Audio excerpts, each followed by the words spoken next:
Hello, everyone. Wonderful to see you all again. So good to see everybody. Thank you for joining us for the Living Earth Awards 2025. You are our finalists. Congratulations. I'd like to hand it over to our mentors and stewards here to give a brief introduction of themselves. So I'll hand it over to you, Ivy. Thank you, Lauren, and thank you everyone for joining. My name is Ivy. I'm right now in Shanghai. As you can tell, I'm working from outside on my balcony. So just to introduce a little bit of nature here to our space, to our circle. I'm very happy to join the Council of Stewards, hopefully to guide you through the process, but also very much learning from all of you, from your fresh perspective, from your hope and your intention to create a brighter future for all life. So I am an educator. My focus is on well-being and deep ecology. So I travel around the world working with schools, working with students like you, some are older than you, some are younger than you, little kids. Basically, I create simple yet deep, profound experiences for them to get to know nature better, to connect with nature, to see the being in it and the being in themselves. So in this way, to evoke that sense of well-being in themselves and the care for nature. Yeah, basically this is what I do, and looking forward to hearing your projects. And thank you for being here. Yeah, and thank you for being you in the world. Thanks, Ivy. I'll pass it over to you, Rolla. I just want to congratulate all of you for being here. I'm a retired professor emeritus at California State University, East Bay. Prior to that, I was a teacher and counselor. I've worked with students whose career goals involved getting into San Quentin prison, and I've worked with students whose career goals were to go on to college. So anyways, I've worked with mostly graduate students, in fact, only graduate students for the past 20 years. So I wrote you each a note that I'm not familiar with your world. So I try to be supportive and encouraging to you. But I think what you're entering into, it takes courage. I hope that my notes are helpful. And as I say in my note to you, if you find something useful, great. If you find something not useful, just put it in the trash and leave it there. One more thing, I think each of you students have to look at this evaluation process as something that you're participating in. And it's very important for you to be thinking about giving us feedback about what you're learning and little things that aren't working for you. That's vital. If there's anything that comes out of this process for the evaluators or mentors, or we've moved from judges to trying to be mentors, and you enter into a dialogue with us. It's a dialectical process, and we grow from your feedback, and it's very important for you to be able to guide us along the path, because this is a work in progress. That's right. So thank you for I'll adding leave that. it there. I appreciate that. No, that's excellent. We really do want to hear from you how this has supported the growth of your projects. I feel like I'm the most lucky one because I got to see your projects in this very raw state and then see this whole arc of growth. So it was really enjoyable for me. Mingyang, you want to introduce yourself? Oh, yeah. Good morning, everyone. Greetings from China. So I'm currently based in Hangzhou. It's so excited to see all your good work, great work.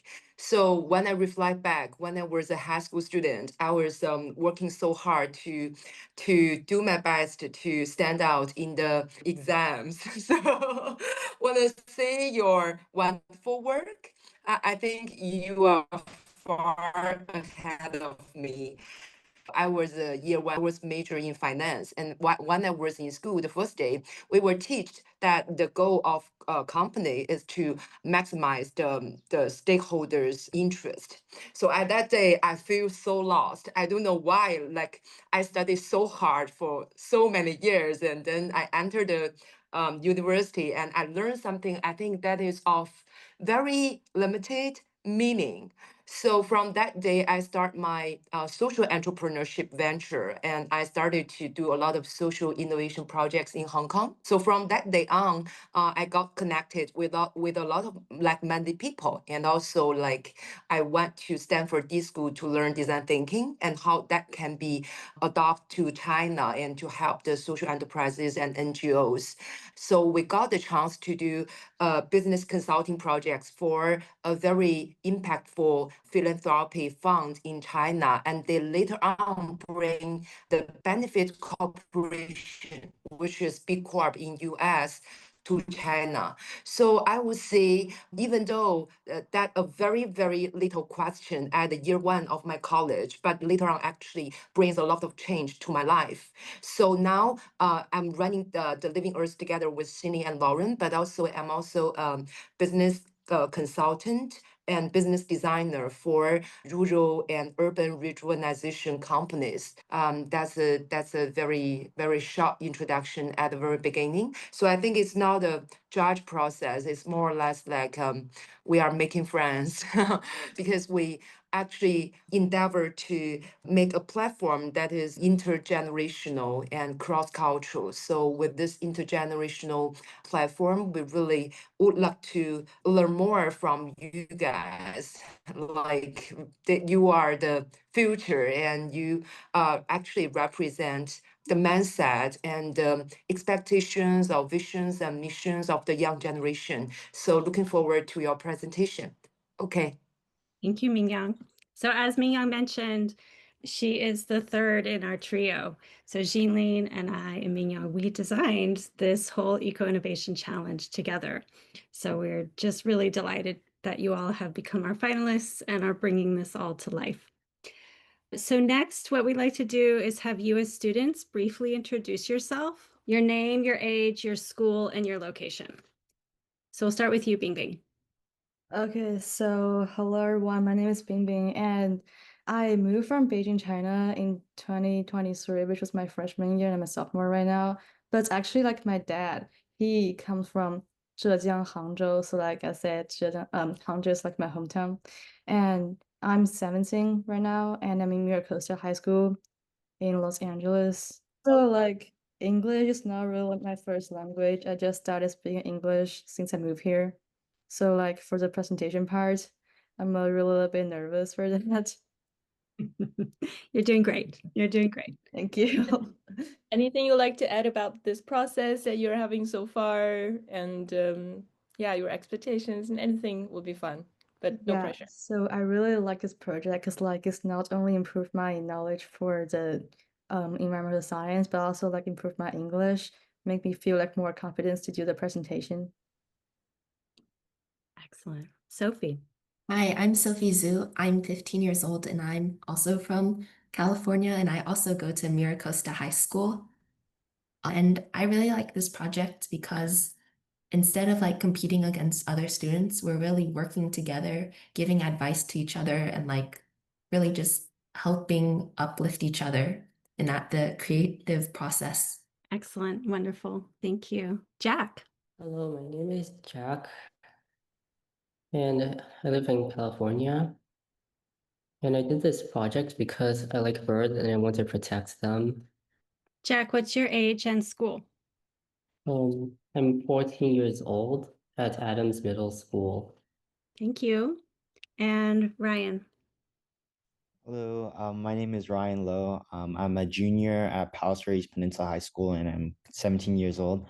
I really like the format of like this project because it really gives me like the freedom to do like what I want, explore what I want, and also gives me like that opportunity to like present my work in a fun manner. And I just always love talking, so I feel like it's an excellent opportunity.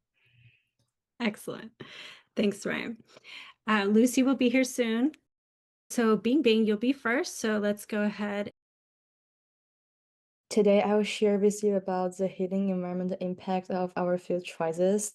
My eco project was guided by this inquiry: how can we transform food system to reduce the environmental impact while supporting healthy, culturally meaningful, and acceptable diets for all?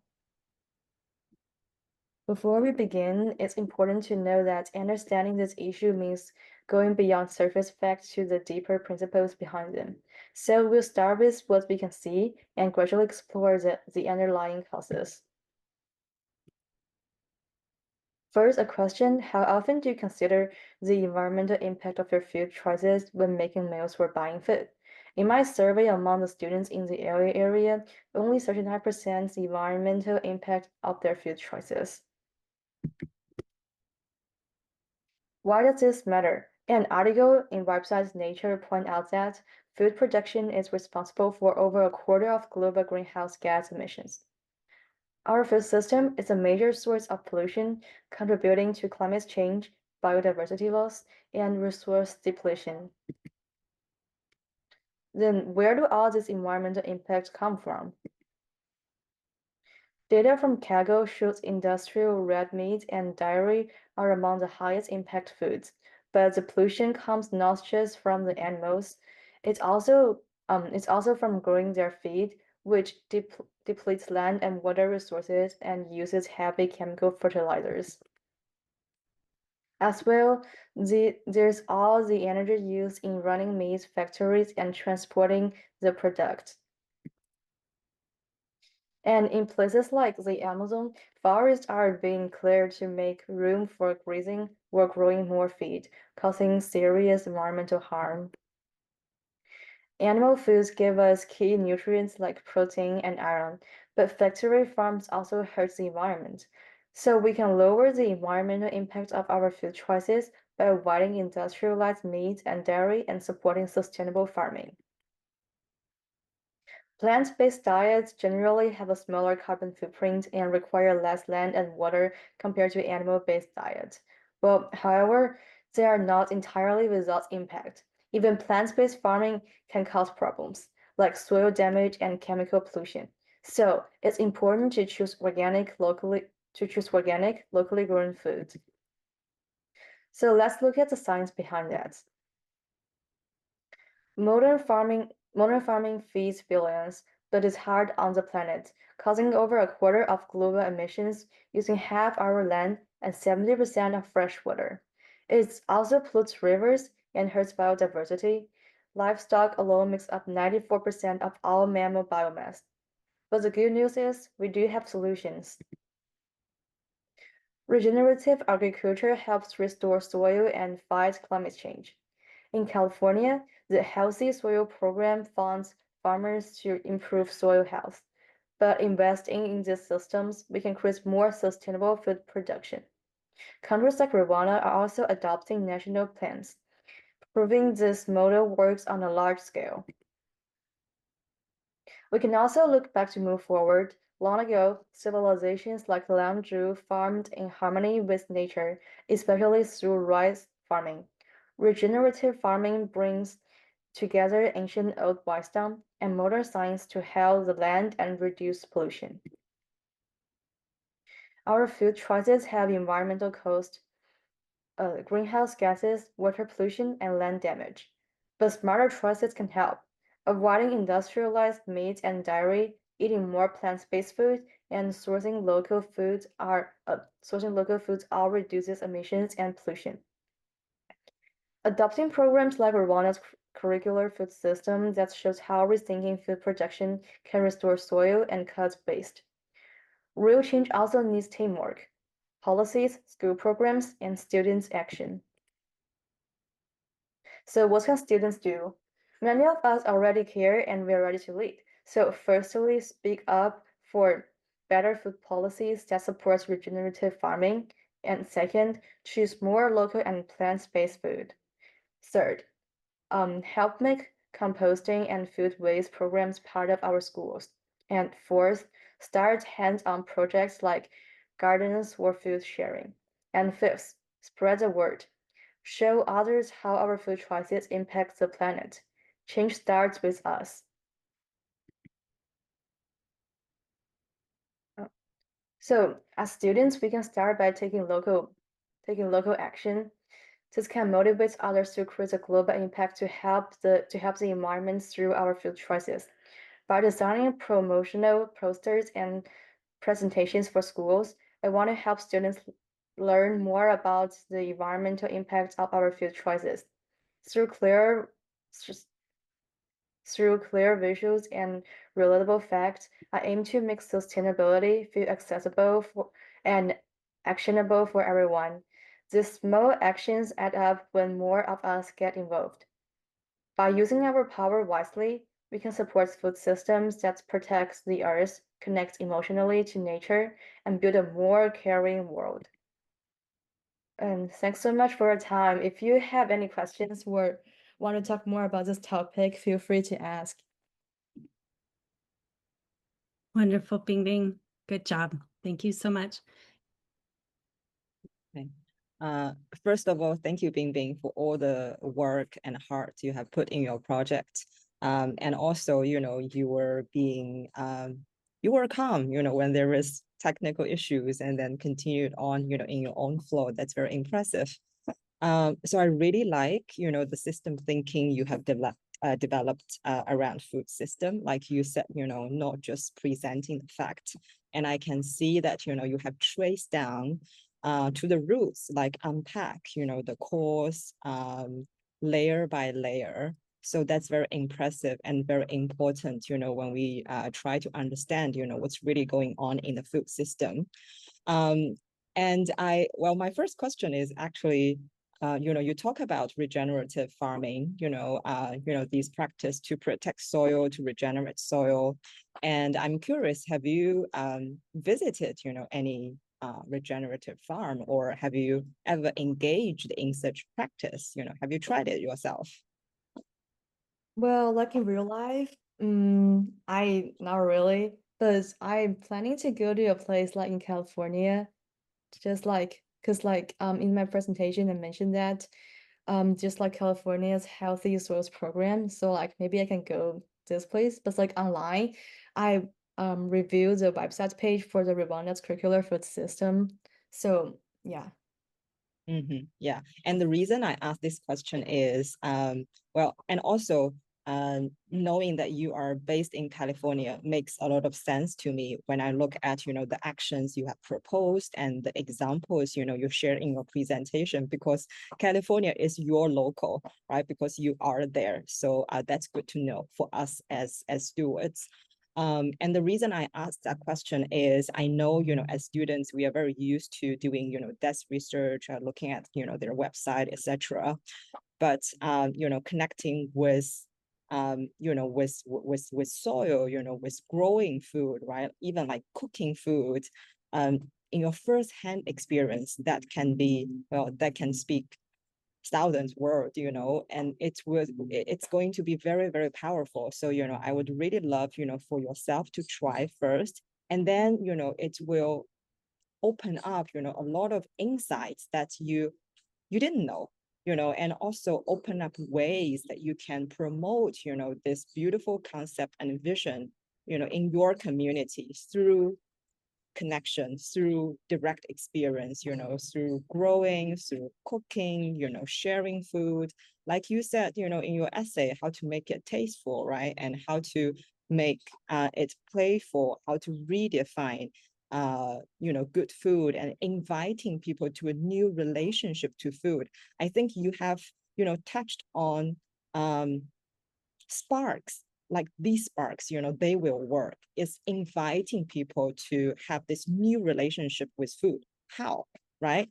I think presentation is a good start, yet there's a lot more to be done to shape, that relationship and what might be the most engaging way. So I would highly recommend, considering, firsthand experience, and you will later see in my written feedback, I have listed lots of what if questions for you to explore, and I hope that's helpful.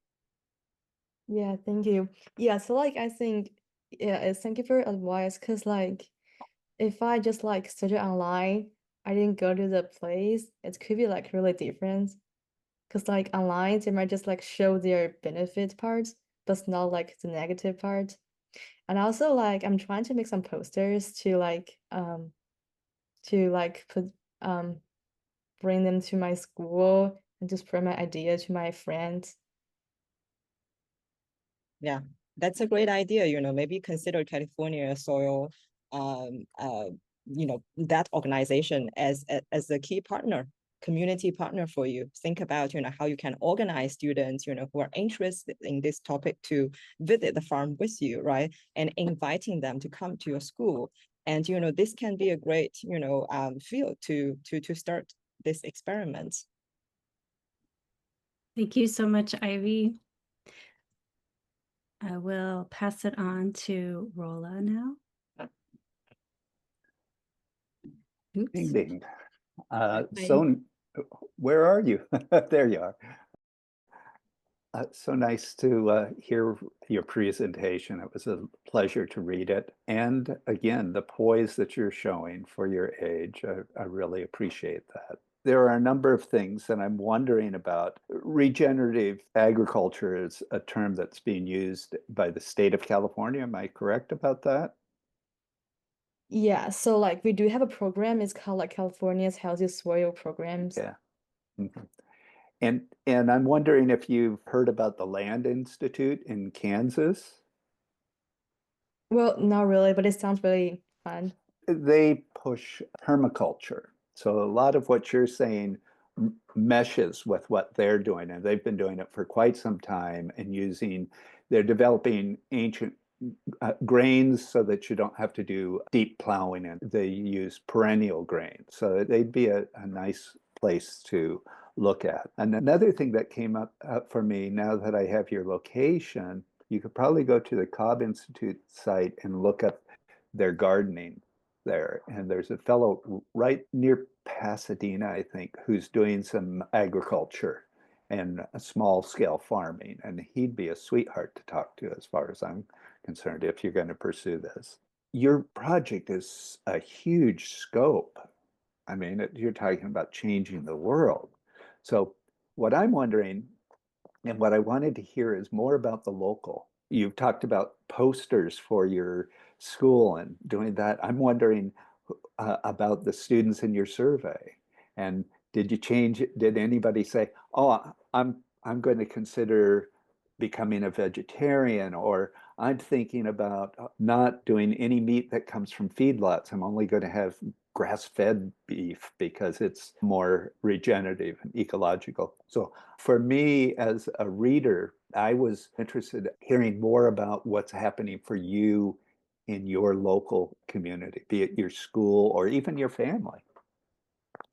Maybe you convinced an uncle to go vegetarian. Those are the things that came up for me. But the scope and power of your work, I was so impressed. You'll see that in my comments. But I was more, and probably for each of you, I'm always, how are you tying it to the local? You're working with those big ideas, and you're checking out but how do you take it into your everyday practice? Who are you talking to?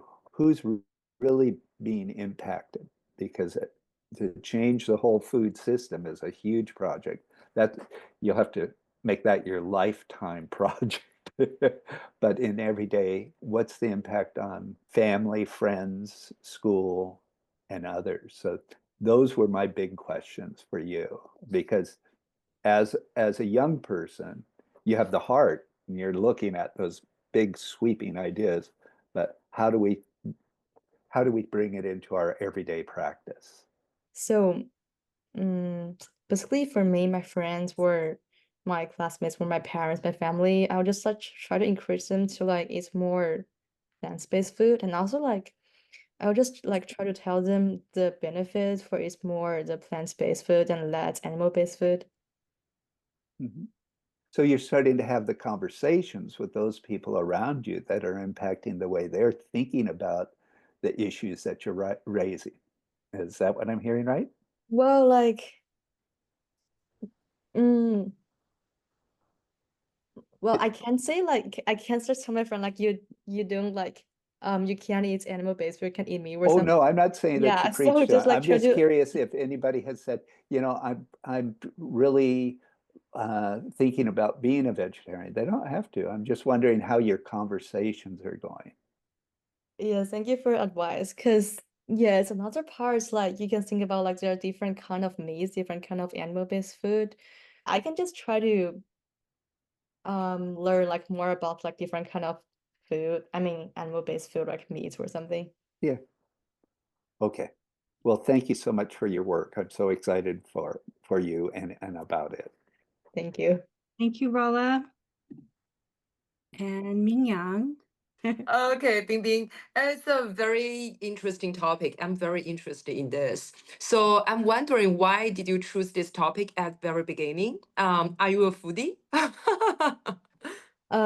So basically, yeah, I really like eat different kind of food, and also like there was kind of like a question like in the website in nature, like how can we transform food systems to reduce their environmental impact by supporting healthy, culturally meaningful and accessible diets of all for all. And the website was saying that the data was like really make me feel like surprised Oh, because yeah. the food production is like responsible for over a quarter of global greenhouse gas emissions. And I Yeah. was like, that's really like a huge number. Like it's a quarter, it's 25%. It's a lot. The question for me to ask this is that I think it's a very, very good topic, especially for practice. Because food, especially for Chinese, it's like we are like born to be a good cook, and all the Chinese are foodies. And compared to Americans, I mean, it's far more interesting to be a vegetarian in China than in US, because we have so many vegetarian choices.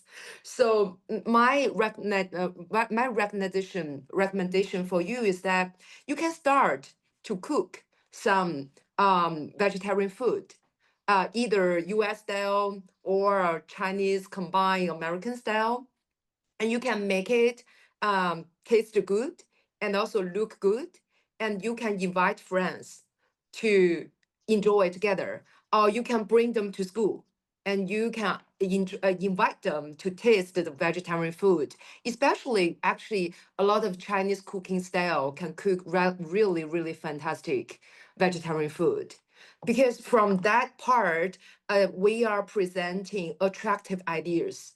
Because if we tell people that you need to be vegetarian, go vegan because meat is so pollutive, but that is very, very educative, and people would feel so difficult to follow because this is change of behavior. So for people to change their behavior, it's always best to attract them at the very beginning and to make them feel that vegetarian food is really delicious and is also environmental helpful, and it's good deeds. It's also a good event for friends to gather together, because you just introduced that you moved to US 2 years ago. So it's also a good way for you to make friends and to present yourself at school. So I think you can take some action to cook vegetarian food and make it look good and taste good. And also you can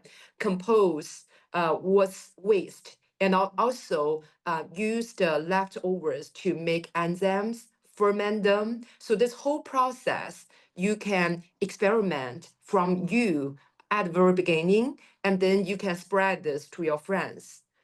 So make it fun. So this is my advice. Thank Okay. you. So yeah, I should just like start with myself. Yeah. Wonderful. Thank you. Thank you, Mingyang. Thank you, BingBing. All right, next up we have Sophie. Hello, everyone, and today I'm going to be talking about my project, Pixels and Pollution, fighting microplastic pollution with deep learning AI to detect lung inflammation. So I want to start today asking the question, who here thinks they have microplastics inside of them? Oh, well, it's a really hard question to answer, and I know that I see that most of you don't think so. It's hard to answer because, well, we can't see or feel it, but at least not yet. So my guiding inquiry was, how can we address the growing ecological and public health risks of microplastic pollution through new technological innovation? Some background information on my topic of microplastics is, so first off, the most prominent culprit of microplastics is synthetic fibers like nylon and polyesters that create a lot of them. They also come from other things like vehicle tires, city and urban dust, and road markings that break off from natural weathering and wear and then enter the environment through road runoff, wastewater, and the wind. Currently, in this age, children have become the most at-risk population for health complications because of microplastics. Right here, I have a little graphic illustrating this issue to better put it into perspective. In the lifetime of a person, within 1 year, they inhale the average of the height of 2 giraffes. In their entire lifetime, a person will inhale at least the height of the Eiffel Tower and at most the height of Snowdown Mountain, which is really crazy to think. So to address this issue, I propose these 4 steps. To first identify the harm, raise awareness, advocate for policy change, and then to encourage engagement. My first step was to identify the harm using my AI deep learning model, Longyi. Longyi is a deep learning model that is CNN-based that has been taught to recognize inflammation in lung tissue that's specifically caused by breathing in microplastics. It scans images and then classifies them as part of either a normal lung tissue, common inflammation, or microplastic-induced inflammation. It uses an efficient net architecture that is able to recognize these patterns in images and that is trained on real lung tissue samples from both animals and humans. Here is on this side, you can see a bit of my code here, my pseudocode excerpt. To better explain how this works, I start by loading the libraries into my code before then loading the data sets that I have a different variety of. I then pre-process all my images and lung tissue samples by normalizing the stain or colors, augmenting the images into a uniform size, and then segmenting to extract the specific areas I want to focus on. I then define my model using the architecture and compile it and train it with the training data set I have. The model is then evaluated for validation and accuracy. And then I also have 2 split out from it where you can take heat maps using grad cams to focus on the specific areas of inflammation or identify biomarkers. After that, once we have that, my next goal is to raise awareness. The problem with the microplastic issue is that it's almost near impossible to see in our everyday lives, making real efforts to care about the issue difficult. By bringing forth the invisible harm and making the invisible visible, we are able to show how microplastic exposure has been wreaking havoc on communities and individuals. The results of Longyi will then be a powerful tool in raising public awareness and as a catalyst of change against microplastic pollution. This action can be taken both on the local and global scale. Locally, we can start by handing out flyers like the one I have shown here to the side. We can also have announcements in our different clubs at schools, along with community events and presentations to educate the local community.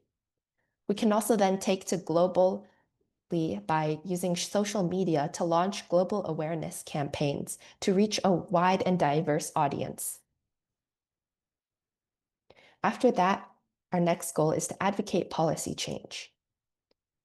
In order to advocate for policy change on microplastic pollution, there needs to be a strategy involved that can engage policymakers and the public by using both a combination of short-term and long-term that interconnect and work together.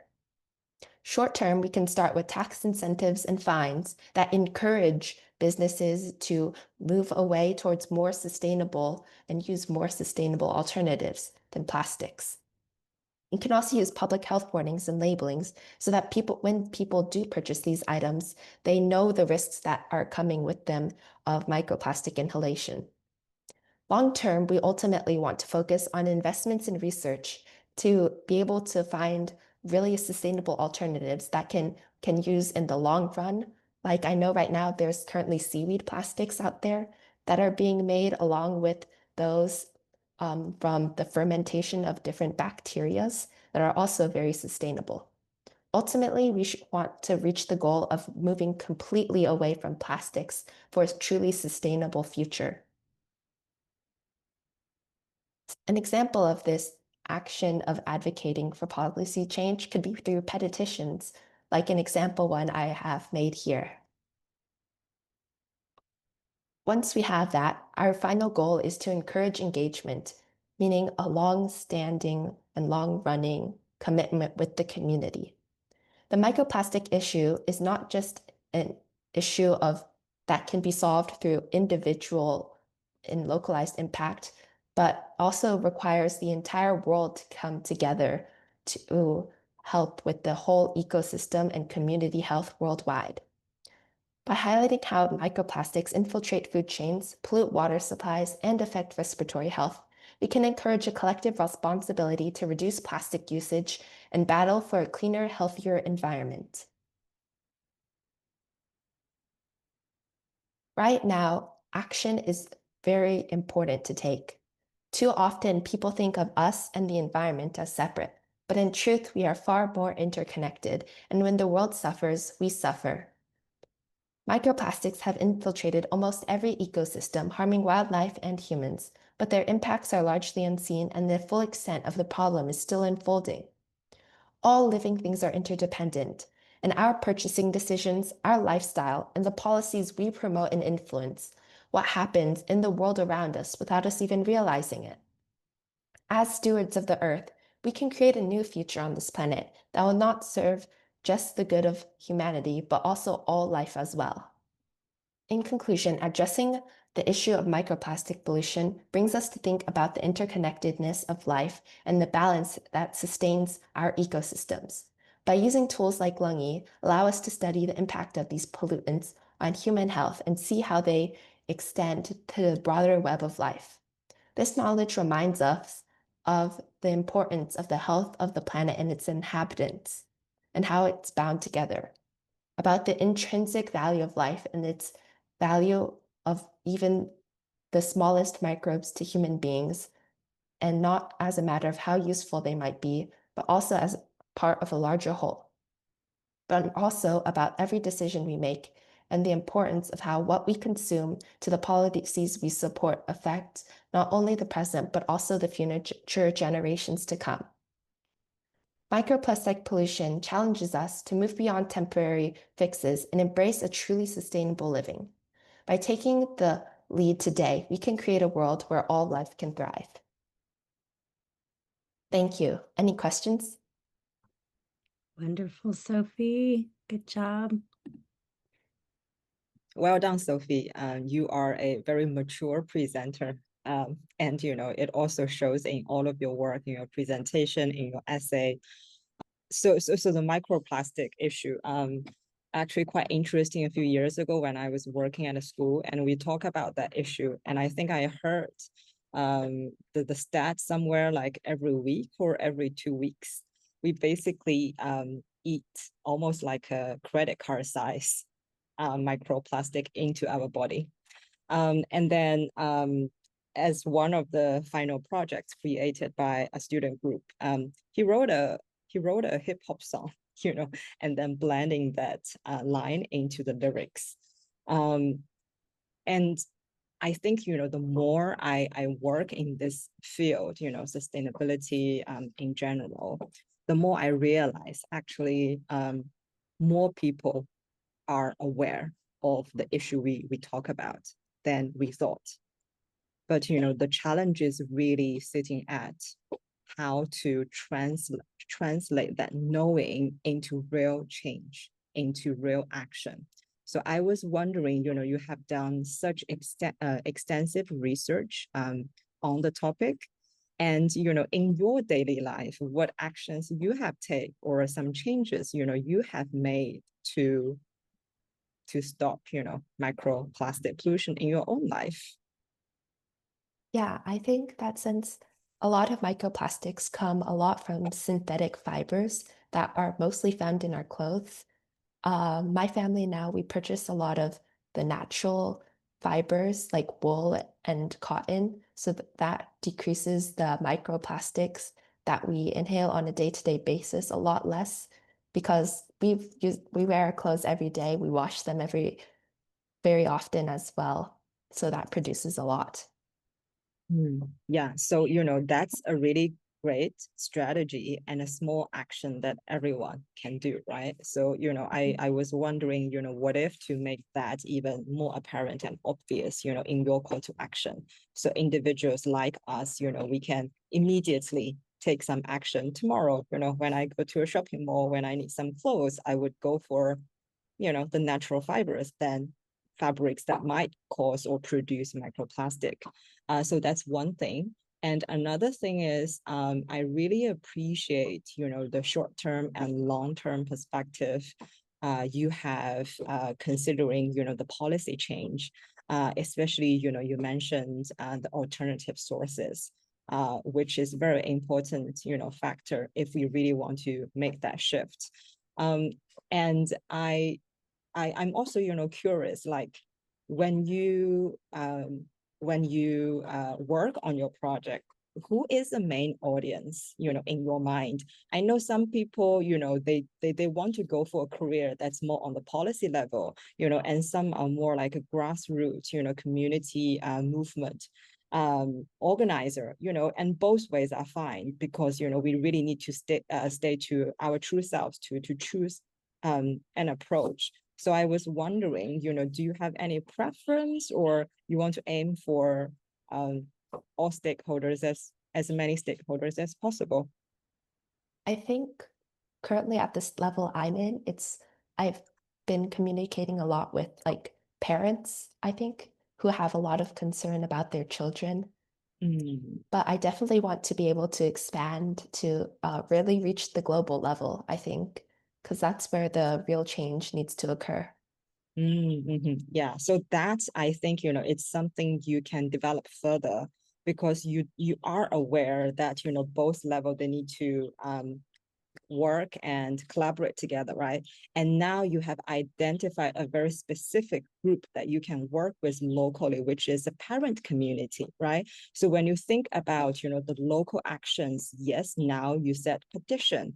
So think about, how you can engage parents because they care most, right? So I think, you have identified a group that's most passionate about this because they care about their kids, right? So I would suggest you, to think more specifically about strategies, or collaborations that you can do with parents, right? To make your local action more powerful. Yeah, so that would be my recommendation. Thank you. Thank you so much. Maybe just one more thing to add. I really like, your slogan of making invisible visible. That's so appropriate for this issue. Yeah, so shine that more in your project. Thank you. Thank you. Thank you, Ivy. Sophie, that was talk about not taking on lightweight work. You're taking on a huge problem. And I really, hats off to you for doing that.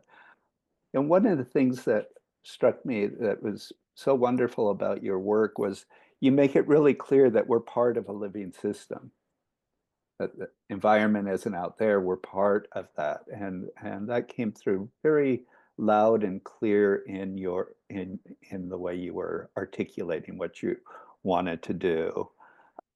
The BBC had an article on microplastics today, so I was thinking about you when I read it. So I put it in the chat. I think for me, with all the muscle and power of your work, I'm curious to the local, and each of you will hear that.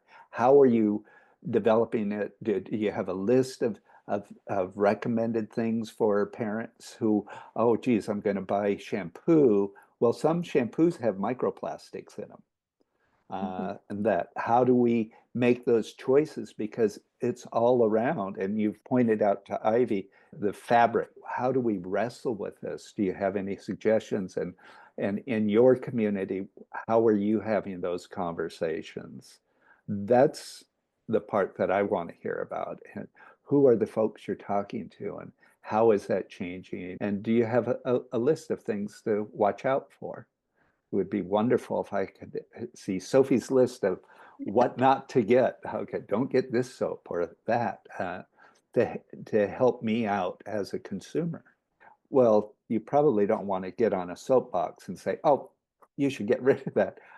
But figuring out ways to invite people to consider what they're buying and the impact that it is. I think your image of giraffe and the Eiffel Tower and Snowden Mountain are really phenomenal. So it's like, wow, it's all around. What do I do about it? Because when I read your work, I'm drowning. How do I throw me a rope? So, and our ropes are thrown to us generally locally. So I think your work points to a career to change public policy, to challenge corporations that use microplastics and all the rest. But in the meantime, what do we do for each other and help each other along? And I think your work also points to, and this will be my final point, of that effort to put pressure on government and policymakers to change how microplastics are used. So that sort of thing. But I loved your work. Thank you.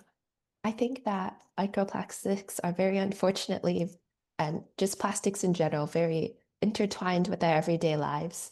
We use them everywhere, we see them everywhere.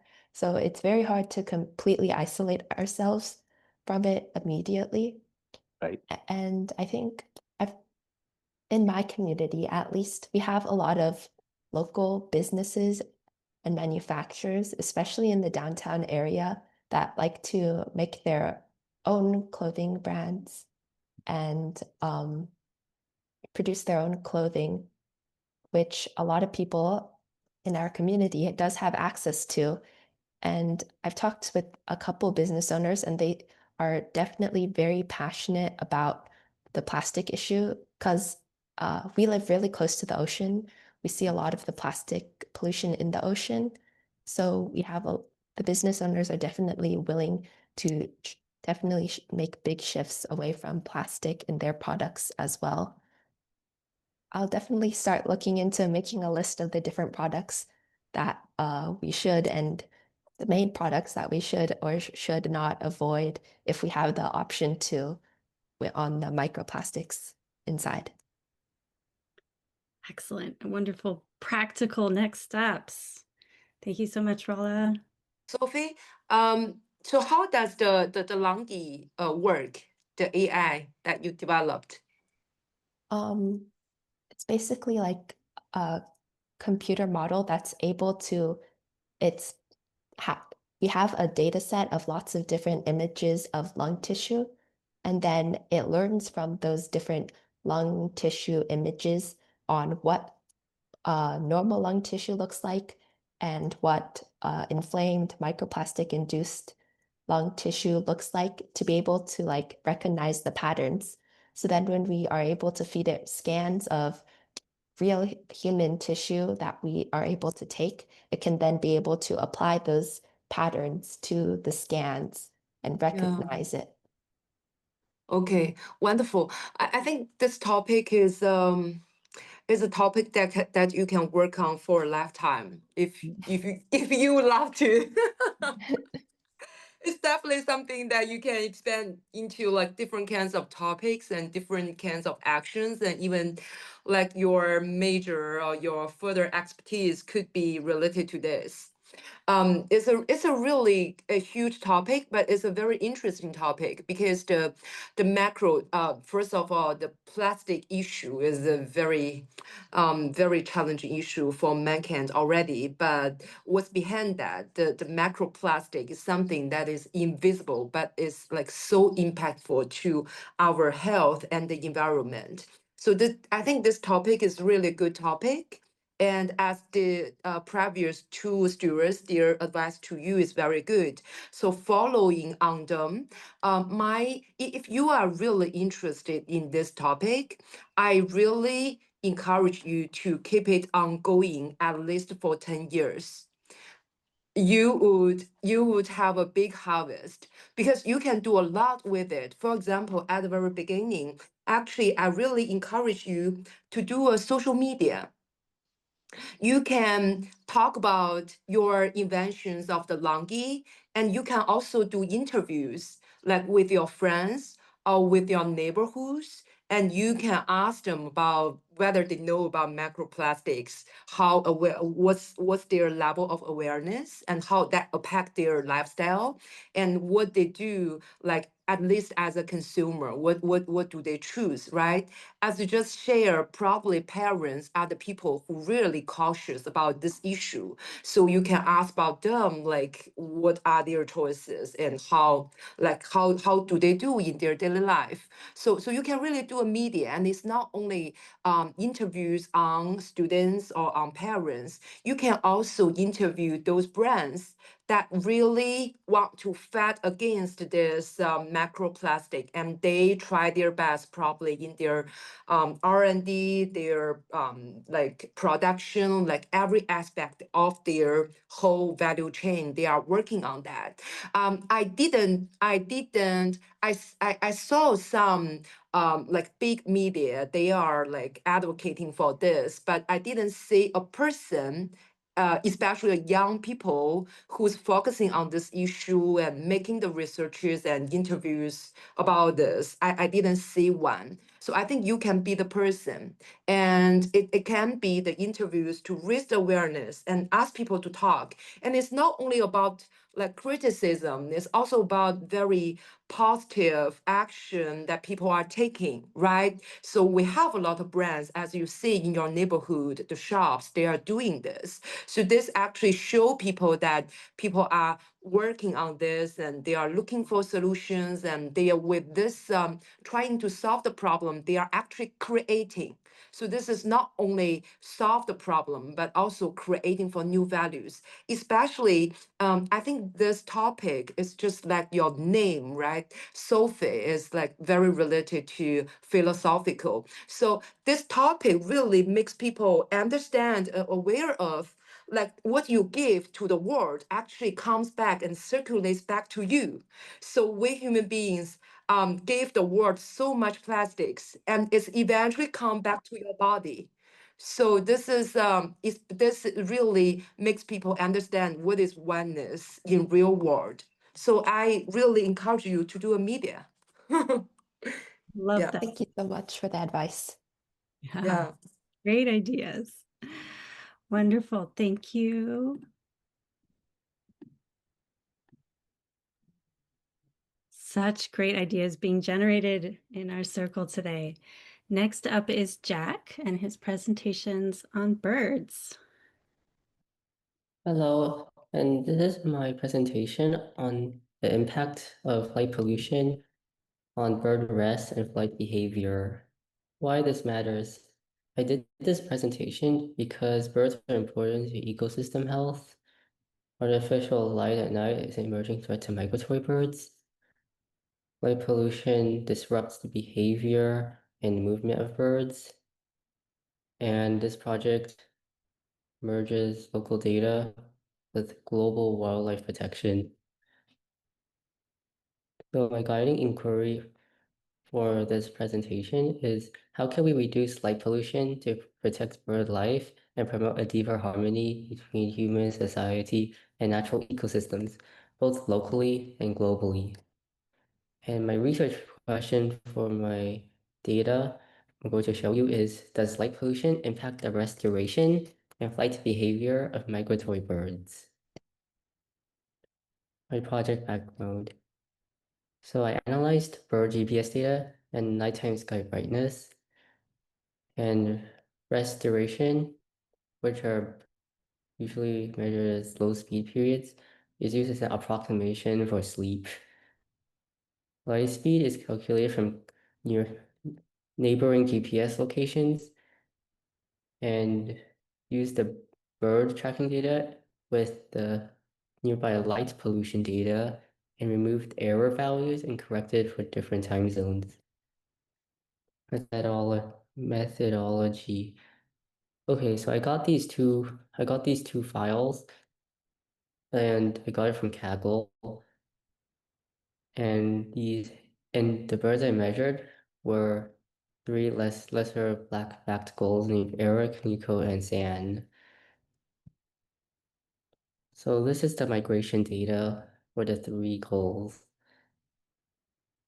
They migrated between Africa and Europe, and on the left and on the right image, it shows the three migration patterns individually. This plot shows that more light pollution corresponds with less restoration, and this graph shows that the brighter skies correlate with increased flight speed. What we discovered, these graphs show that higher light levels correspond with shorter restorations and correlate with increased average flight speed.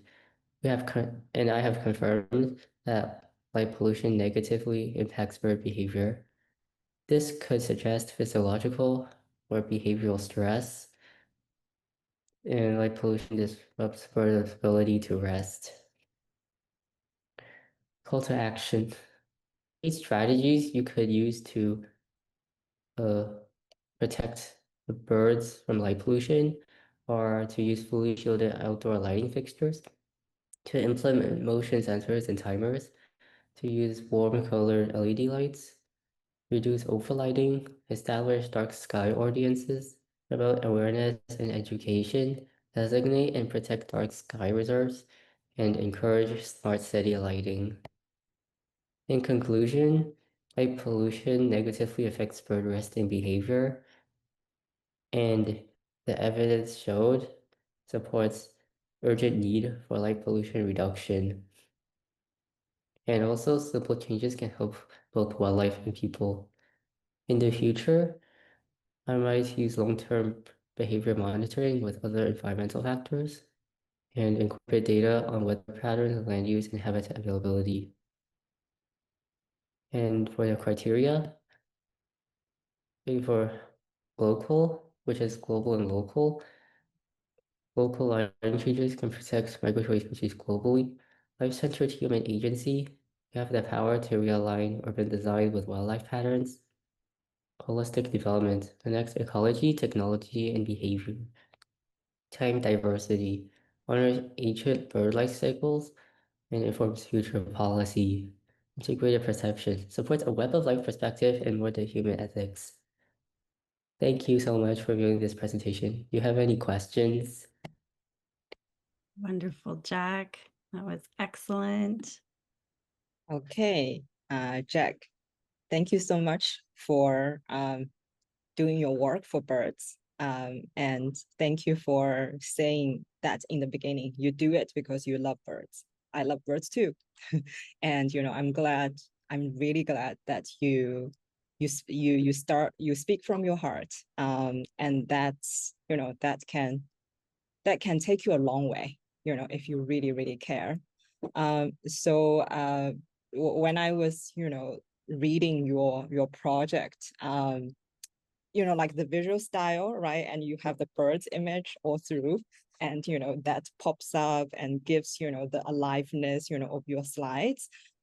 That's refreshing, for the readers. And there is something you touched upon lightly in the essay, which you didn't mention at all in the presentation. I want to point out that and ask you the question. So you mentioned in the report, like in traditional cultures, darkness and rest, right? They are valued.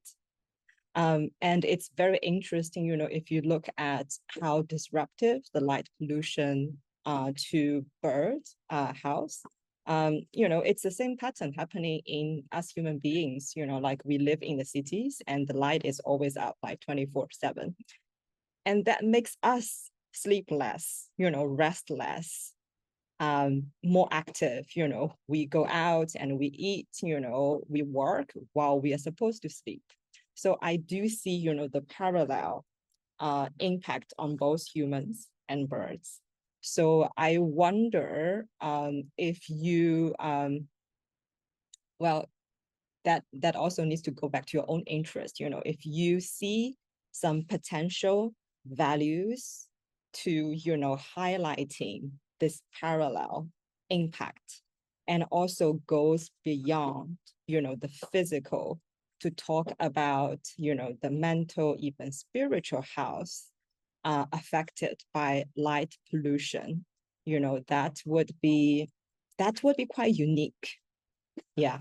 So I wonder, what is your thought on this? Oh, so how it correlates with humans and not just birds. I guess that's a good idea. Okay, so I'm just, making observations, and, you can either take it or leave it, depending on your own interest. And another thing is, I really like, how you see light pollution not just as light pollution, but seeing it as a huge issue in urban design. And actually, the action you are proposing, it is about, how might we redesign cities, the light in cities. And I think, that can be very interesting to explore, for urban designers, for policymakers, etc.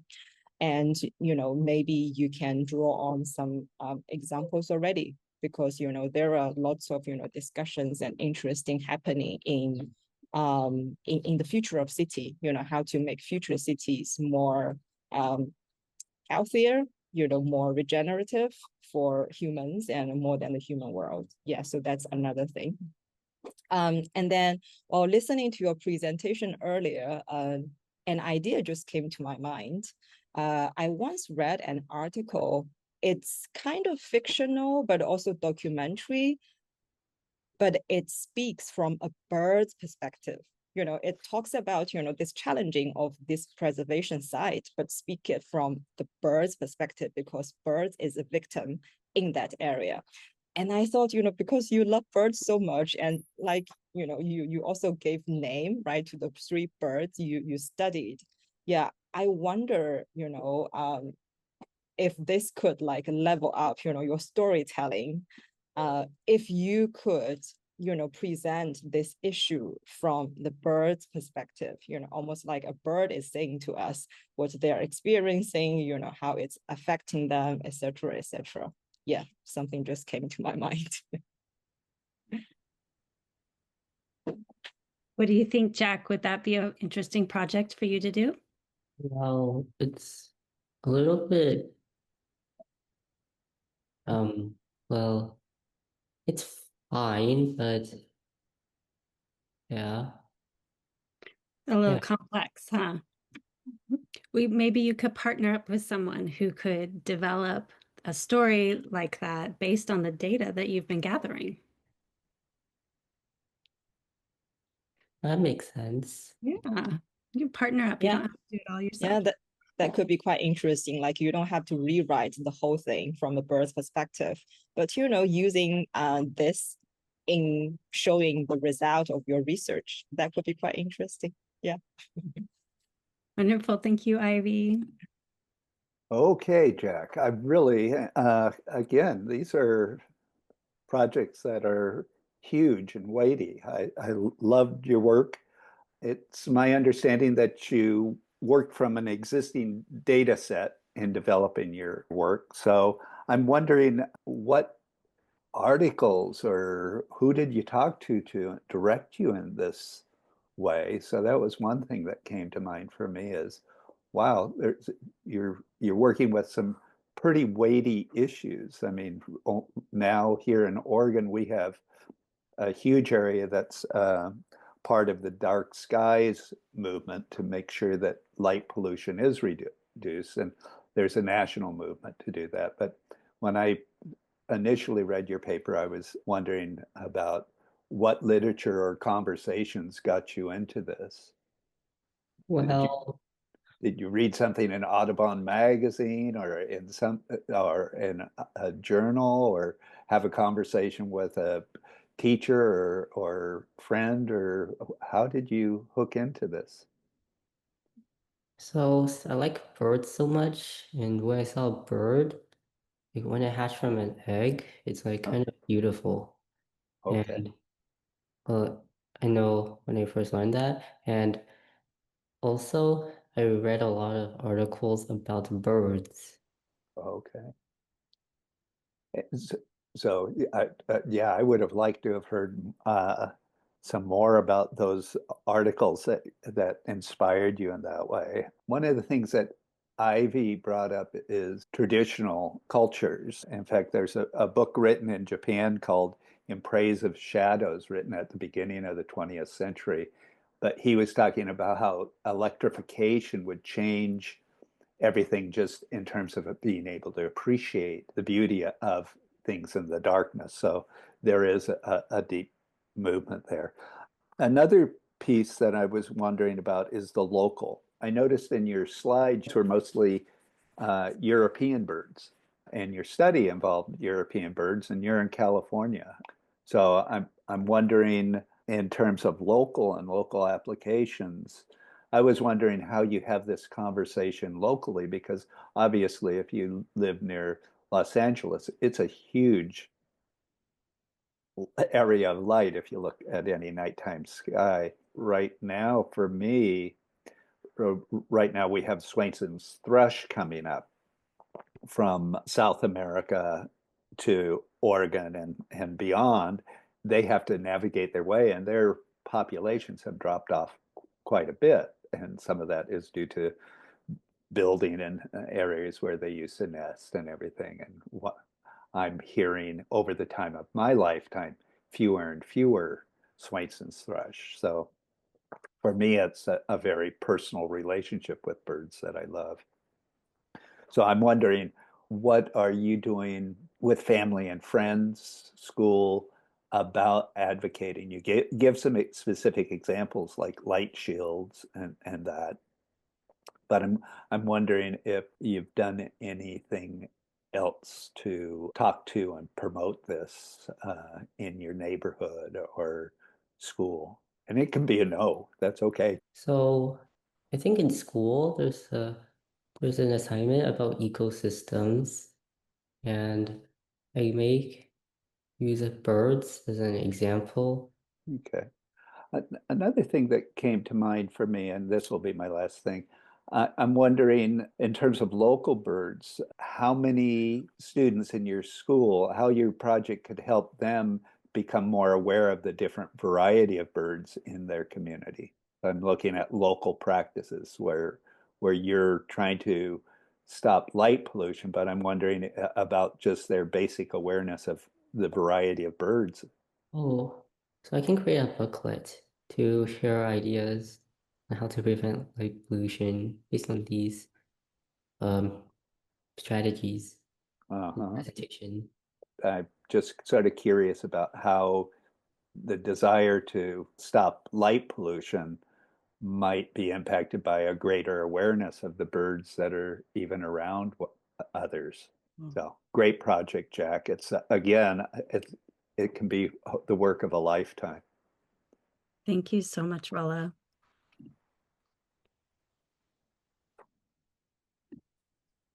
Hello, Jack. Oh, okay. I really love the birds that you put on your presentation PPT. Very cute. So do you do birds watching? Bird watching? Not usually, but when I see a bird, I usually just look at it because I like them. So not often. So because we have some friends who organize birds watching events in China. And for the neighborhood that I live, this community named after egret, because before this whole community developed into houses, there are many egrets living here. So there are so many different variety of birds around. So I really enjoy like listening to the birds waking me up every morning and also watch the birds around. I think for your projects, if you are a bird lover, you really love birds, probably to organize some birds watching events in your school with your friends or in your community is a good start.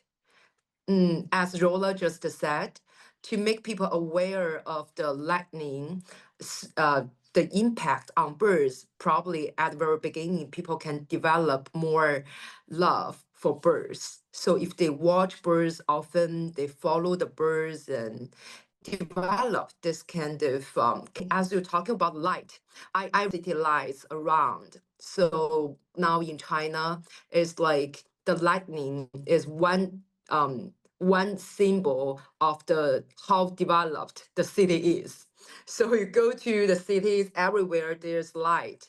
And I remember last year when I visited Hollywood, I am so astonished that all lights on for all night. Interesting to me. Like for the lightning, it's definitely the lightning impact the current human beings' mindset are relevant to the lightning. So if you go to different cities, if it regards it themselves as very developed, especially in China, the government would invest a lot of money into the lightning.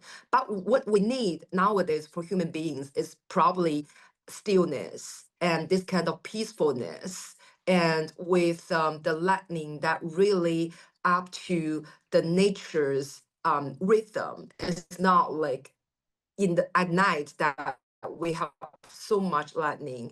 It's also a Chinese philosophy. We could see that in China, in Chinese old philosophy, we see the 24 solar terms actually really matches with our 24 hours. So that means at night it's the time to rest and you are going into the winter time.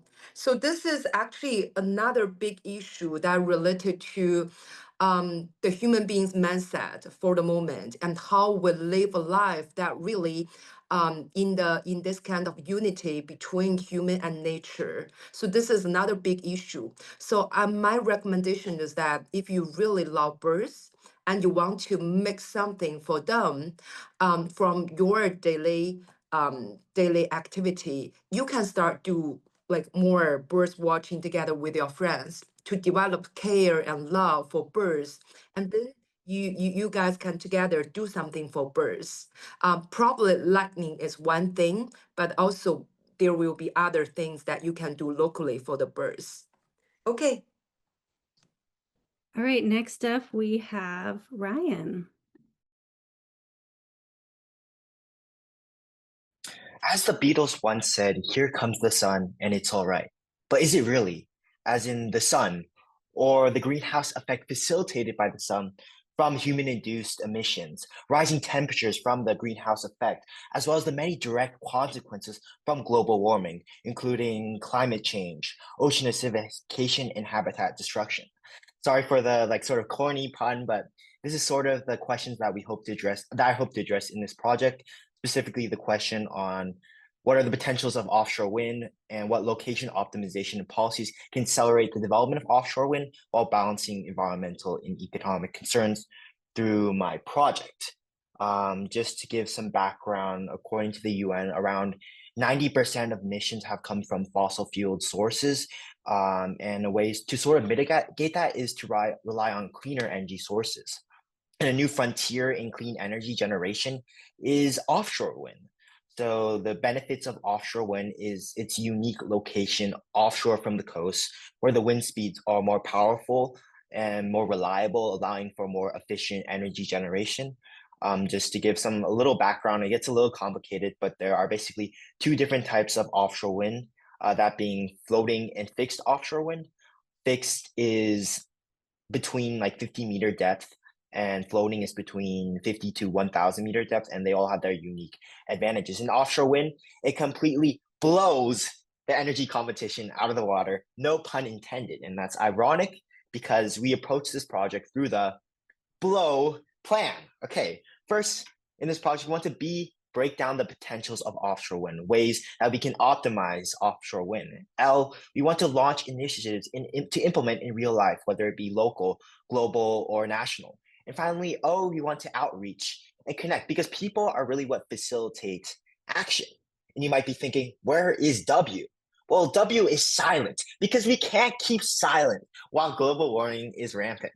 Sorry for the puns. Okay, but just to give a breakdown on the analysis of offshore wind, this project utilized a data set from NREL, or the National Renewable Energy Laboratory, on their hypothetical offshore wind plant. This data set gave a breakdown of hypothetical offshore wind's capex, or maintenance costs, the energy production, and also the LCOE, or the lifetime cost per megawatt hour, and then just a general analysis. We found the sort of break-even time, assuming that the LCOE is the sale price.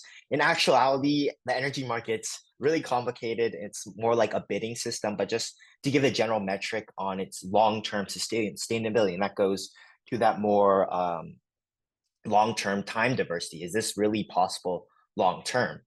And afterwards, from that, we moved on to a sort of location optimization, because the location of an energy source really determines both its economic effects and its environmental effects. And this location optimization analysis really focused on that holistic development, balancing both that environmental and economic concerns. So what this analysis did was use a software called QGIS to layer different GIST data, which is data linked to location. This GIST data used the wind speed data, which is correlated to it's an offshore wind's sort of power output. It's a little more complicated than that, but generally higher wind speeds would correlate to higher power output. Next, in this sort of model, we use the environmental critical areas offshore, and as well as the shore depth for floating and fixed, and we overlaid that all to get this sort of model here where blue correlates to fixed offshore wind and green correlates to floating offshore wind. And you might be thinking, why do we have these two different types of offshore wind? Well, this is really to get that integrated perspective, because both types of offshore wind provide their unique advantages. Fixed is more economically friendly, and floating is more environmentally friendly. So just to give that, and this model as a whole serves, will be explained later on for its grander purpose in actually implementing offshore wind. After this, we want to actually launch real life initiatives. So to give that sort of global influence, at the time of this research, when I was doing this project, Biden had this recent goal of 30 gigawatts of fixed and 15 gigawatts of floating offshore wind. And then from that, I used the NREL data to calculate the number of turbines. This just to go to that metric on how much offshore we need to get that goal.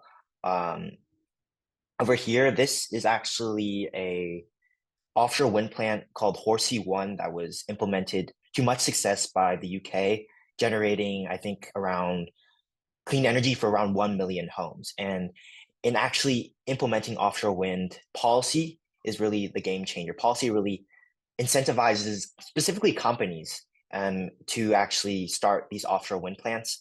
For instance, looking at the UK, policies that can have contracts for differences or guaranteeing sort of fixed prices for offshore wind really incentivize this Horsey offshore wind plant, and that can be used in the US additionally. And another thing, to get more of that life center approach, policy should also be looking at expanding environmental impact statements, though they are required by the NEPA Act. Going more into depth, looking at the time diversity, how does this affect maybe the migration patterns of different animals, or looking at the cultural effect, how this affects the cultural impact of the people living around these areas, should go into these environmental impact statements through these policies. But policies, how do they actually come into play? Well, that comes through people, whether it be through petition, through electing lawmakers, are really what facilitates these policies. And in our current world, we have a lot of social media, TikTok, Instagram, Facebooks, and these have millions and billions of users. And it goes to show that entertainment and humor is really a large point and it helps relate people to a certain topic. So through my like visual, I developed this game called Green Knights, the environmental game. And this game goes to show the disastrous effects of global warming, like climate change, ocean acidification, habitat destruction. And the main point of this game was to teach people about these effects and also show how they can take action. The game in itself has this sort of beach cleanup game where they clean up the different trashes, but they also talk a lot about clean energy generation, the optimal time to use energy, and a lot of different ways to better the environment. Just to give some breakdown of this actual game, it was developed using the Unity game engine and C#. But this really gives that sort of integrated perspective, trying to sort of relate to the emerging generation in that case. But I just got some participants to like sort of play this game and conduct a survey, and it was found that they were more like environmentally inclined, environmentally knowledgeable was the general consensus. But through that, in conclusion, the sort of below plan in this project is to address both the whether or not offshore wind is viable or not, whether it can be like what policies can actually implement it in real life, as well as like ways to facilitate these policies so that we can ensure that the world is not just all right, as said by the Beatles, but absolutely amazing. And here are some of my references. And this is thank yous to all the people that helped me while I was like sort of doing this project. But with that, I'm open to any sort of questions that you guys have. Thank you so much, Ryan. Okay, thank you, Ryan. I really can tell, your passion and your personality in the presentation because, hearing your presentation and reading your, written materials feel very different. And I have to say, your personality really comes forward in the presentation. I really appreciate that you put the people you want to thank in the end of the presentation, and that shows your gratitude, which is something not common in a presentation. So I appreciate, your intention and heart. I also really like, you said using humor and gaming in environmental or sustainability education. I do think, that's actually when I was listening, I was thinking, nowadays, most schools, they don't have environmental or sustainability curriculum. What if these curriculum is taking place in a form of gaming? And then to be honest, I think the young generation, the students can be the curriculum designer rather than the teachers and the educators. Maybe this is a way we need to redesign and reinvent these curriculums. So I wonder how you would like to take, the Green Knight game forward to communicate, your message, to connect with the wider, community in your school. Yeah, that's an excellent question. I think one thing is through social media, because now in our current world, social media really facilitates a lot of the information. I do have this game published on like a sort of game website, and I also run like this YouTube channel, like 3,000 subscribers. But I'm really good with like working with social media, making people hopefully laugh. I don't know about that, but I think I was thinking about making like a video promoting like this game, and I think that could really relate to both the local and also maybe national and even global audience, just help them relate to basically the environmental concerns of like the population, I guess. Yeah. And I think, that might be your unique offerings, because I have to be honest, I don't know much about your topic, and I'm not scientific oriented. So when I go through, all the data, the research method, I kind of just space out, right? But you do have, your rigorous in scientific research, but also creativity and a passion in communication with people, connecting with people, gaming, etc. And I think, you do want to develop yourself into a scientist, or a policymaker, this creative, humorous side of you can help that so much to, talk about these important issues, to engage a type of audience like me, who is usually, distant from the scientific discourse. Yeah, so that's something I would like you to, I would like to encourage you, to go forward. Yeah. Another thing about the music, I have to notice the music metaphor you use, throughout your presentation and in research, because actually you do, it's more evident in your research. You kind of, unpack the whole research process using the metaphor of music. So I wonder how does music like inspire you or organize your thinking in this scientific process? Because it might help people who is not, comfortable with too much scientific language or knowledge. Yeah. I use a lot of music while I'm studying to keep me focused.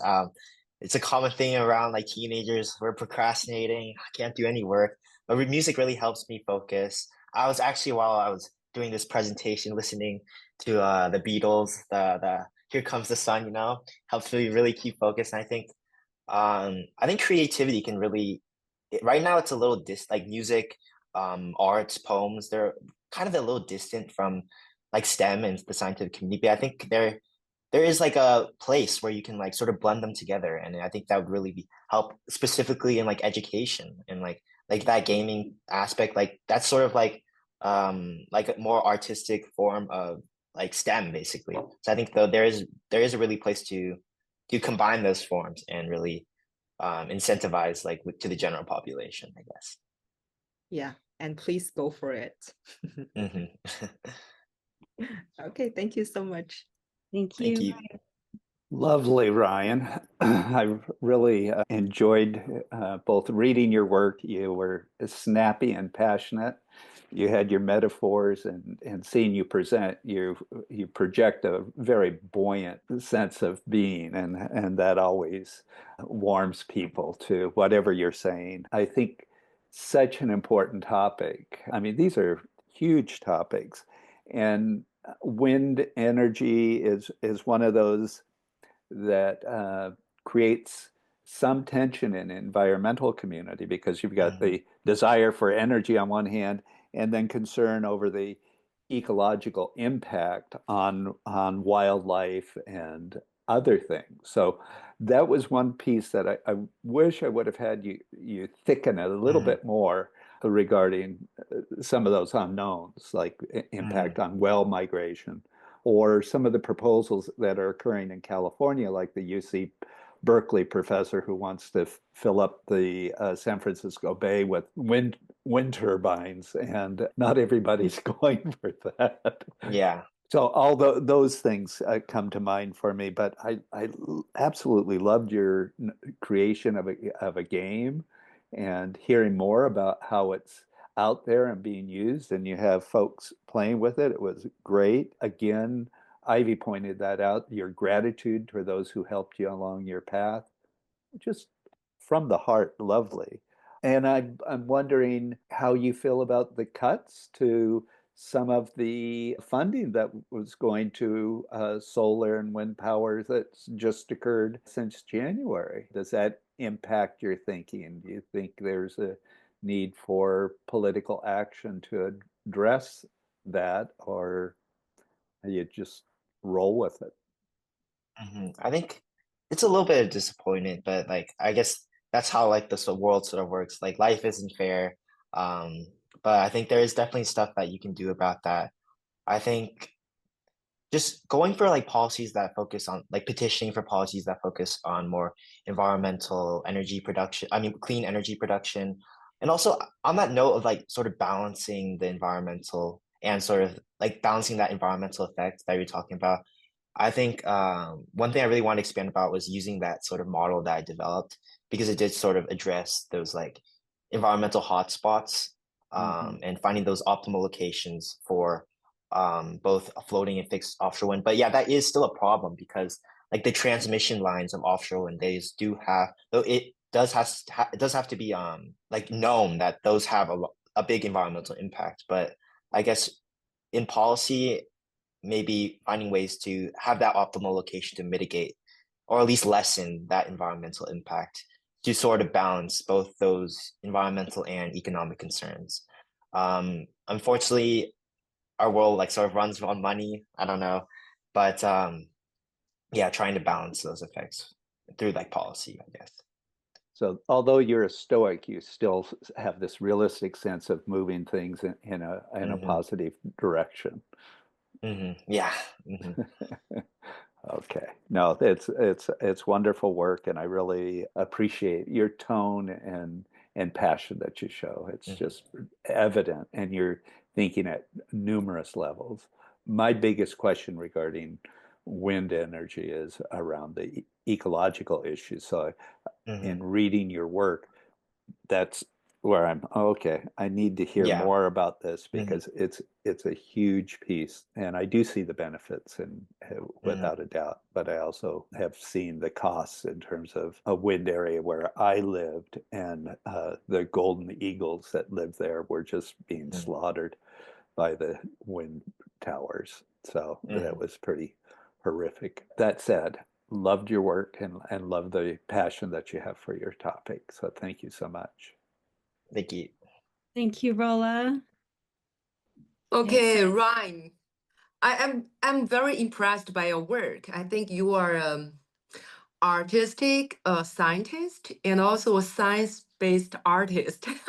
You are the person that really combine the essence of art and science, because the offshore wind is, to me, is a kind of very boring topic. But when I read your essay, the Beatles metaphor, and to like linking up the whole article and to make me really go into this metaphor together with me and make it really vivid and interesting. So it even like, I mean, in the future, if you do art, that will be really outstanding. But if you do science, you will be a really good scientist that can attract people to really get the interest of science. So wonderful work.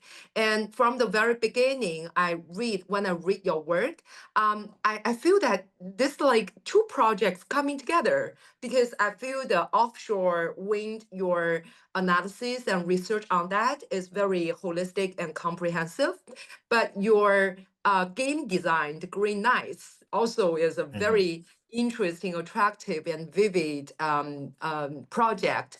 So as I read through, I think probably in the future, you can further develop this game. It's not only a game style thing to educate young people through a very playful way to promote eco safe. It can also be a simulation, because like when we back to university, we do a lot of complicated business simulation games. Probably those games didn't design to be very playful, very interesting, but that actually help decision makers to understand, if I make this decision, what will happen afterwards. Like what Rolla just said, this offshore wind project is something that we really need for human beings from a new energy point of view, but it also have a lot of concerns that people would have regarding to our environment. So we would say, as human beings, we want to have development. We also will meet a lot of factors that we need to balance. So if you can further develop this game into simulations, that okay, you can build the offshore wind, but if you build this up, what kind of impact that will be on the ocean beings, and what kind of output it will generate? So the policymakers and also a lot of especially policymakers and also environmental activists, all like corporations, companies, they actually make decisions on a lot of different factors. So I see the potential, like you have this this love for science, for engineering, but you also have this talent for art and this kind of very playful, attractive way of presenting. So if you can you can combine those together, further develop this into the Green Knights game, and to make people really understand we are actually not on a white or black world. It's not like that. So every act, every decision that we make will have some cons, pros and cons for different stakeholders. So this is a really complicated like decision-making process. If you can really present this out in your game and to make different people when they play, like they choose different role, player roles, and they go to different decision-making process, and they understand what their decision, what their impact will be on different stakeholders or different more than human world. That would be really interesting. So this is my inspiration when reading about your work. I think it's really you really got some interesting combination of your talents, and I'm really looking forward to your further development of the research and also of the game. Okay. Mhm. Yeah, thanks so much. I think one thing to add, I'd really like that sort of like business simulation game. Like while I was at like Santa Cruz, I went through like this sort of energy market game. A lot of like colleges do that, but in this energy market game, through like I was able to play around with like Excel spreadsheets to like basically like the professor there had us like bid on the energy like every like sort of day, and then it's like a lot of like colleges do that, I guess, but it really helped me understand like where my energy comes from, and what times, like, because the energy market system super complicated. It's like a sort of bidding system where like different like basically every like minute or every hour, like these companies like are always bidding on these systems. And I actually looked at my electricity bill, and it's just like so complicated, so crazy. But that like sort of market game helped me understand like where my energy actually comes from. Like renewable energy sources like wind and solar are able to be used more often in specific times of the day. For instance, like between like the morning and the afternoon, when the basically solar energy is cheap, when these companies bid on like these energies, it's more cheaper to use, and thus will sort of be used like to power up things during that time frame. And it showed me that it's more optimal to use your energy at specific times of the day. And I think that that'd be like a really cool thing to like sort of develop into game and like inform like people. Yeah, I really encourage you to continue your design and development of the game, because you can actually integrate all kinds of your interest and all kinds of different disciplines into this game. Like you need to learn like decision making in economics, and also engineering, like how to make this stakeholder maps, and how one decision making impact others, the system design, a lot of things. So, and you can use this game as your final work, as you learn along this process, and all the good accumulation will be happen in this game. So so looking forward. Yeah. Thank you. Wonderful. Yeah. Thank you so much. Love all the ideas that are coming from all this. Okay, so last up we have Lucy. Lucy, if you want to just introduce yourself real quick. Okay, hi everyone, I'm Lucy, and my project is Echoes from the Earth, a soundtrack of awareness. And Lucy, can you tell everyone where you're located and your age and your school? Okay, I'm in Shanghai right now, and I'm 16 years old, and my school is NACES. Hi everyone, thank you so much for being here. I'm Lucy, and I'm really excited to take you on a journey through my music project called Echoes from the Earth, the soundtrack of awareness. This project combines two things I care deeply about, music and nature. And it's not just a piece of music, it's a message about listening more carefully to the world around us, not just to melodies and rhythms, but to the actual sounds of the environment, sounds that are disappearing as we continue to ignore the damage being done to the planets. Through this project, I try to answer a question: what happens to when the nature speaks and we turn it into a music? And I hope today you will hear the answer. And this is my guiding inquiry. How can a theme song elevate environmental consciousness through its melodic resonance? So what exactly I'll be sharing with you. So first, my soundtrack that I created. And next, I'll be walk you through the structure and the style of my original composition, how I built the music, and what what choices I made to reflect the emotions behind the message. And next, I'll introduce the natural sound samples I use, from the birds in the trees to the insects buzzing in the background. And finally, I'll explain the meaning behind the music, why I made it, and what I wanted to say, and how I hope it will inspire people to connect more deeply with the natural world.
And next, let's start with the structure. Here you can see a screenshot of my music production software, GarageBand, and this is where all the magic happens. I use multiple audio layers, mixing both natural sounds and digital instruments to build a textured soundscape. The piece has a clear rhythm and beat, but also intentional pauses, the moments of silence that reflects tension, almost like the nature is holding its breath. These moments are powerful because it gives the listener time to reflect. I also brought in rock elements like electric guitar effects and strong bass to add urgency. The contrast between soft bird calls and these sharp driving sounds represent the conflict between peaceful ecosystems and human disruption. I didn't want the music to be just peaceful and beautiful. I want it to feel alive, emotional, and urgent, because that's what environmental issues are right now. And one of the most important sounds in my project came from a bird, the wild dove. The bird is common in many cities and towns, especially in Asia, and it has its soft, echoing, cooing sound. What struck me about this bird is how it lives so close to human, often perching on buildings, telephone wires, or rooftops. It has adapted so well to urban life that we barely notice it. But here's the interesting part. While this species is doing okay, but other related species are in decline due to the habit loss and pollution, including its call in my song was symbolic. It's like a reminder that the nature is right now here with us, coexisting quietly, and we shouldn't take that for granted. In a way, the wild dove is a bridge between urban and the nature, and its presence in my song presents the delicate balance we must protect. Next, let's talk about the insects. These tiny creatures are often ignored, or worse, considered annoying. But when I went out to record the sounds in nature, they completely stole the show. I couldn't actually see the insect when recording. They are hidden in the grass or trees, but their sounds were vivid and full of character. After doing some research, I identified two likely species behind the sounds. First, the Tetigonidae, or bush crickets. Their chirping is made by rubbing their wings together. Next, the Stepomatidae, whose calls are intense and rhythmic, with a unique sash or chalk patterns. So next, why go through all these efforts to turn the nature into a music? Because I believe the sound can change the way we see things. We live in a noisy world and we often tune out the quiet voices of nature. But those voices does matter. They're telling us that the earth is changing, and not always for the better. By putting nature sounds into a rock-inspired composition, I want to create a contrast. I want to surprise the listener and grab their attention and say, hey, listen, this is what we are losing and it's beautiful. The project is more than a creative experiment. It's a form of activism, a way to raise awareness and invite others to care. I hope is that after hearing my song, people might walk through a park or sit outside and listen really to the birds and the insects and the breeze. Because the more we hear and the more we care, and the more we care, the more likely we are to act. Thank you. Is there any questions? Thank you, Lucy. Thank you so much, Lucy, for creating this project and, you know, the music. I have to say, when I opened all the students' project, I clicked yours first. I have a strong bias for art, you know, in activism and in advocate, you know, for nature, for a brighter future. So it immediately grabbed my attention. And I think, you know, it's very brave and courageous to choose, you know, music and art as your way to express your concern and connect people. As you said, you know, you are very aware if we don't care, we won't take action, right? And this is a key piece that we have to bridge that, you know. If we tell people, even if we, you know, tell them enough knowledge, information, you know, how dangerous is this, if we don't care, nothing is going to happen. And that's a real danger, I think, in our information, you know, overloaded society. And you have created an experience for us, a deep experience for us. And I think, you know, your music speaks everything for what you want to present. So that's really, really well done. And bravo for your courage and creativity. I do have a question, you know. I think, you know, the music is a great start, right? And how would you like to take it forward to use that as a stone, you know, in the river to create that ripple effect? You know, how would you envision it to use your music to connect with people who take the beautiful sounds for granted? Yeah, so what is your thought on this? Actually, our school has like already planned a festival that's for the students to show and bring their own works to the whole campus, and like to tell others what you have done, like to the nature, like not only for like protecting a tree only, but also like the education to the students and to the communities. So I intentionally create this piece for like a band, and I'm planning that we for our band we want to have a performance on that festival, and like just show our work. That's great. And yeah, so please, you know, do record that video and think about, you know, how you want to blend that into this project as well, right? As an ongoing process. And also, you know, your choice of rock band with nature sounds is also unique because, there are many interesting nature-inspired music, but, using rock is not that common. But in a way, it makes so much sense because, rock is, I think, in nature to voice out things matters, right? With that, spirit. So that's also a really good choice. So you will see more in my written feedback. And, I was wondering, are you aware of nature inspired musician, people like Cosmic, Sheldrake or Shane Mendoza, these kind of very interesting, inspiring musicians, because I feel they can inspire you more on your music and also the way they communicate the message. There might be something that you can learn from them. And there is another thing called acoustic ecology.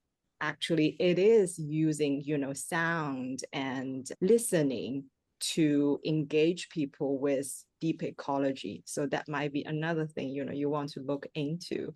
And you will see all of these references in the written feedback. Overall, I really enjoy this project, and I see a lot of potential, to be developed. Thank you so much. Thank you. Thank you, Ivy. What a great project. Courage, creativity, just letting it go, choosing rock. There are musicians, I think of Paul Winter and others, who have used the natural landscape. So I think that's a wonderful thing. I would encourage looking into that. Well, one of the things that I'd really like to know are the common names of the insects. I mean, do they have any special names that you might know? You put the scientific names, but I was just curious. I wonder what they are in terms of a common name. And the bird itself, I grew up in Southern California. And when I was a child, the spotted dove was not around. And now it is a resident. All you Angelinos, you can see a spotted dove, the bird from Lucy's song, hanging around telephone wires and elsewhere in Southern California. But your bird is a traveler, gets around. It's part of the ecosystem in Southern California and beyond. That was the thing that struck me. Big question, and you answered this with Ivy. When are you going to get out and dance and sing to it? I think that was my principal concern. If you're going to do music, got to have a dance. I mean, we should have ended this whole thing with everybody dancing to your song. We should, as we close at the end of this, maybe put on your song and everybody could. Actually, not that good at dancing, but for the time of performance is after the exam time for our school. So it's like maybe the later in June. Sure. Movement is everything. Like try to do. I hope you get folks dancing. Sure. But no, it's really sweet and it's wonderful work, and I'm glad you moved out in that direction. So thank you so much. Thank you, Rolla.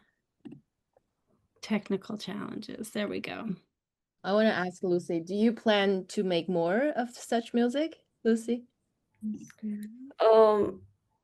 Actually, like composing music is like kind of challenge to me because I haven't systematically learned how to compose a song. Yeah, so I would try to do more songs, but maybe I will prefer more to like perform the songs rather than composing the song. Yeah. Right. Yes, and you did the recordings of the natural sound all by yourself, or did you ask anyone to come join you doing that? Actually, I do the recording for the natural sound when I was hiking with my schoolmates, and I do the record by myself, but like there might be other noises created by human beside. So that's my schoolmates. Yeah. That's also natural. That's beautiful. Okay, Mingyang is Hello, I'm back. Can you hear me? Yes. Okay, finally.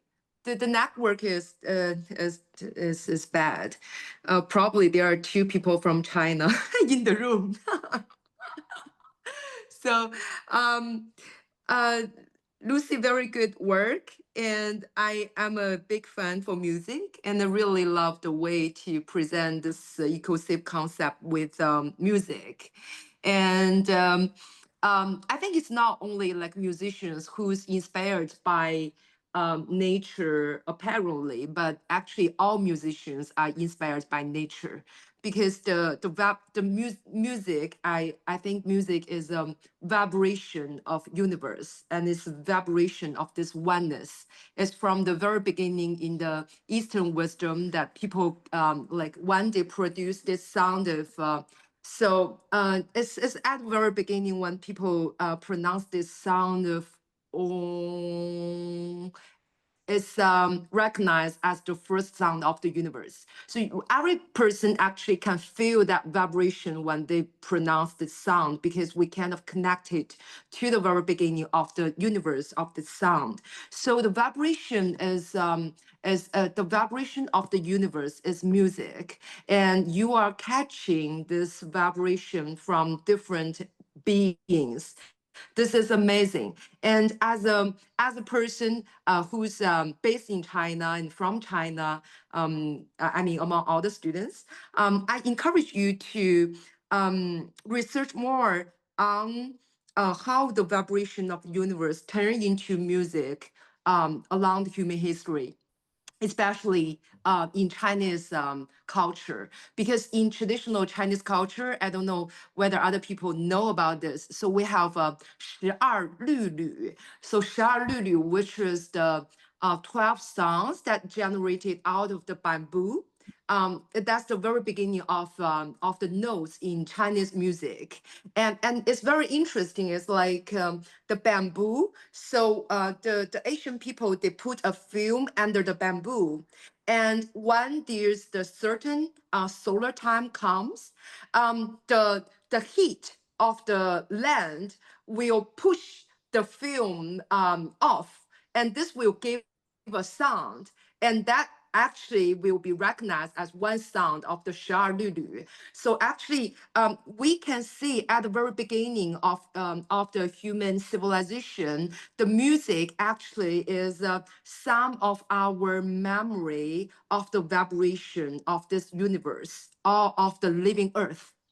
So it's not only about the birds, the insects. It's actually more more profound. It's about the whole vibration of the universe. And the bird and insects actually is one part of this symphony. Actually, is the whole symphony that is going on every day, every moment in our environment. So I think this is a very good beginning for you to use the music as your way to express your love for nature, or to express this concept of eco-safe. Because I think music is one of the best way to best media to express this concept of oneness, and this concept of the very essence of eco-civilization. So as you proceed on this way, I really looking forward to like different music that you generate, and from different kinds of media, and with different kinds of symphony. So that would be really interesting. Okay. Thank you, Mingyang. Okay. And if there is a little bit time, may I add just something Go ahead. inspired by Mingyang? I think, Mingyang mentioned like the origin of music, right? That's a deep relationship and co-creation between human and the natural world. And I think, throughout the development of music, and the industrialization of music, actually, now when we walk outside into nature, we always put on our headphone, right? And then shield us away from nature. To be blind, to be deaf to this beautiful sound and noises around, of course, right? So I feel like, your work is kind of like bring that back full circle, back to the original, beautiful co-dancing between human creation and nature, and kind of, like define music in ecological civilization, right? Rather than separating us from nature, how can it facilitate, that deeper harmony between us and nature? So, that can open up a whole new space, for your project. Yeah. So thank you, Mingyang, for your inspiration. And thank you to our 5 finalists and your amazing projects. Excellent work, everyone, in your presentations. Congratulations. In the feedback forms that you're going to receive, I encourage you to read those right away. You have 1 week to integrate their feedback into your projects. And it's your choice. You don't have to if you don't want to, but these are some very wise mentors and they have shared some excellent feedback with you today. So look at how you can integrate what was shared with you today live and in the written feedback, and we will see you next week. And if you have any questions or technical challenges, don't hesitate to reach out to Jean-Line or I. We will be available in the coming week for you. Okay. See you all next week. Bye-bye. Bye-bye. So, Council of Stewards, thank you so much. We designed this and we thought it was all a great idea, but then to have it all come to life like it did just now, I feel like this is one of the most rewarding projects I've ever worked on. This is just really thank you so much for your really encouraging feedback to the students. We really just gave you a skeletal sketch of what we were hoping for, and you guys just fulfilled it so beautifully. So thank you. Thank you for everybody. It was just wonderful to hear the support and the kids, I should Isn't say, it and the so? students. So It's it so was really hard. sweet.